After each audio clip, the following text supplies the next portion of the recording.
我要细做游戏聊科技，今天让我们来做游戏。Hello， 你好，大家好，我是钟意，时钟的钟，飘逸的逸。话说，先前我有发过 C3 多人连线游戏套件 Multiplayer 的相关深入解析影片，被不少伙伴关注。看起来多人连线游戏是很多伙伴想要开发的游戏类型，那我也就想要为大家多做一点。有鉴于我在下集那支影片中提到的游戏专案，看起来有一些太过于复杂，或许对于一些入门的伙伴来说还是不容易理解，所以这次我想要再透过一个更精简的游戏专案来说明这个套件它的使用方式，让大家可以更快的开始多人连线游戏的开发。那么废话不多说，就让我们开始吧。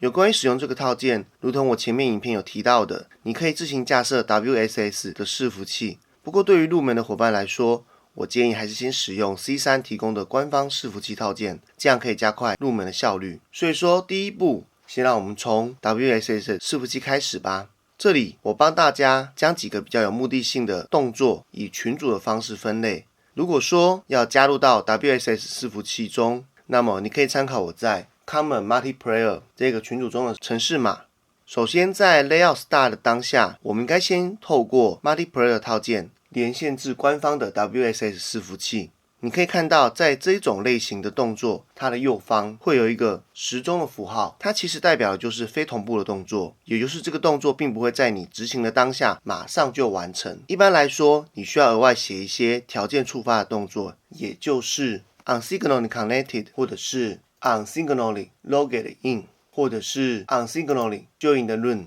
等这些条件动作。顺带一提，这类的动作我们在程式设计的领域中称之为 callback function。当我们使用了 connect to signaling server 也就是官方的 WSS multiplayer 这个动作之后，后面可能就会接续成功了就是 unsignally connected， 那如果失败的话呢，就会是 unsignally error。你可以在这些条件式后面加上你想要接着执行的动作。为了要精简这个游戏专案，我也就不会去设计什么类似重连啊或是错误处理的动作。在这里呢，我预设一定会成功。那么下方这个接续 unsignally connected 的条件动作里面，我接着就要登录 WSS 的伺服器，所以说要填入一个使用者的 ID。一样的，它也是一个非同步的条件动作，而这个动作它接下去就是 unsignally log in。那么当我登录成功的这一瞬间，我接着要加入某一个游戏室中。在 C3 的 Multiplayer 套件中，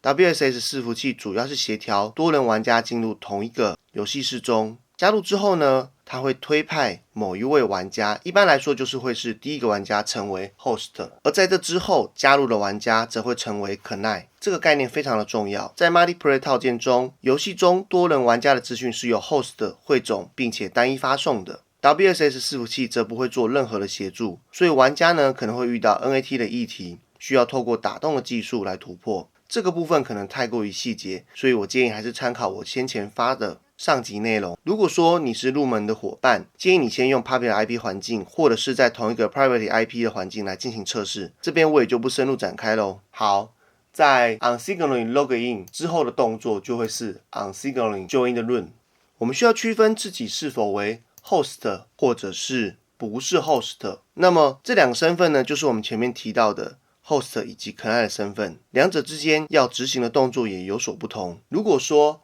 我自己本身是 host， 那么就必须要启用 host 群组内的行为，并且要将场上已经存在的 player 物件内的 peer ID 存入在 multiple player 里面的 my ID。 这个 ID 在后面处理 host 或 CONNECT 身份时，作为区别两者是非常重要的工具。反过来说呢，如果我自己是 CONNECT， 则需要启动 CONNECT 群组内的行为，并且要删除画面上的 player 物件。你不需要在 CONNECT 端去新增物件，因为现在画面上所有由 host 端同步的物件都必须要由 host 端去新增、删除、资讯同步。所以请绝对不要在 CONNECT 端去做这些事情，否则将会产生非同步的情形。所以在这里先提一下，当 unsignally disconnected 或者是当 peer disconnected 的时候，就是要由 host 端来进行同步物件的删除。因为只要 host 端上面某个同步物件被删除的时候，因为 Multiple 套件它的机制在 CONNECT 端的画面上就会同步删除。这个部分你可以在 host 群组内看到，有连接就会有关闭连接，所以我就先在这里说明了。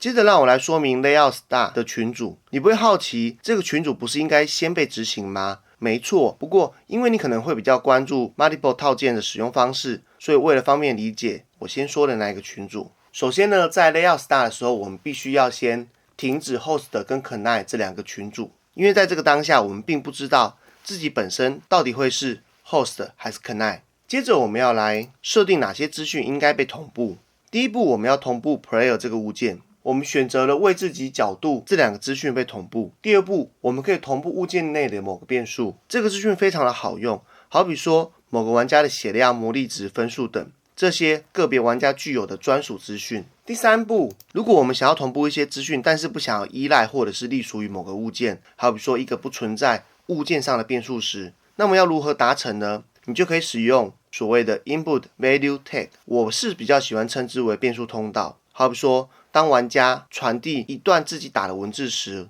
当做广播讯息，那你就可以这样使用。好，接下来我将要省略比较没那么重要的群组，包含 Control、Other 以及没有分类的动作，也就是持续 looping 的动作，还有宣告变数的部分，因为我相信各位绝对有能力自行看懂。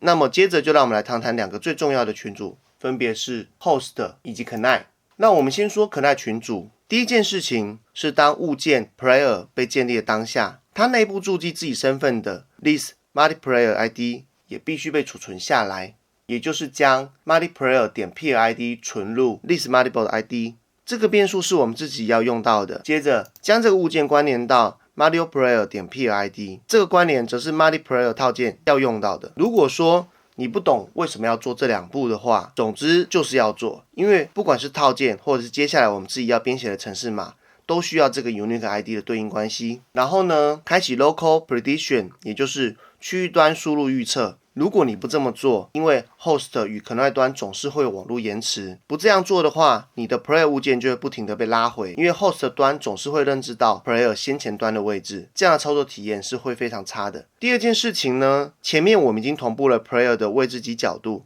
但是却没有同步物件动量的资讯。在这个专案中，我们透过 Canary VX 以及 Canary VY 这两个变数通道，持续的同步Player 8方向中向量 X 轴以及 Y 轴的资讯给 Host。当然，为了确保只有同步我们自己，也就是 Canary 某一个代表的物件，除了条件是 Multiplayer on Canary Update 周期性事件以外，你还必须多加一个 AND 的条件，也就是 List Multiple ID 等于 Multiplayer 点 myID， 来确保只有更新你自己这个 Player 的物件，而不会试图去更改其他玩家的移动向量。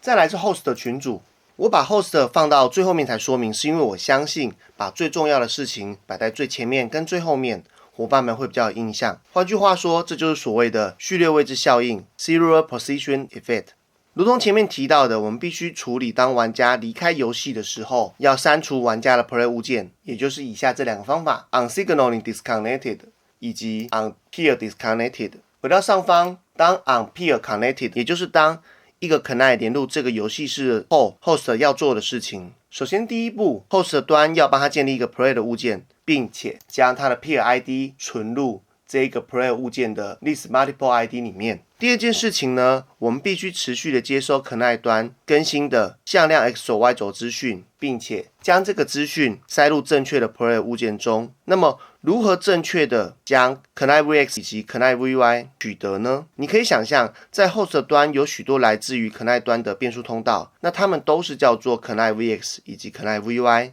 这个时候呢，你只要指定正确的 peer ID 就可以了，而这个变数则正是存在 player 中它的 list multiple ID 的数值，把它输入 peer state 的第一个栏位中，就可以取得该玩家专属的 player 正确向量数值咯。好的，我就希望这个程式码尽量保持简单，所以整个篇幅不多不少，也就只有35行而已。这个游戏专案就是我目前能够写的最精简，透过 C3 multiplayer 套件开发多人连线游戏。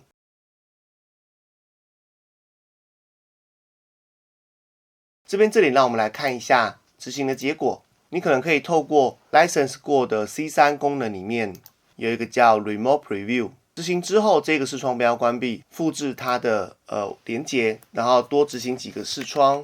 把它拉出来，那你就可以看到多个玩家在不同视窗上面，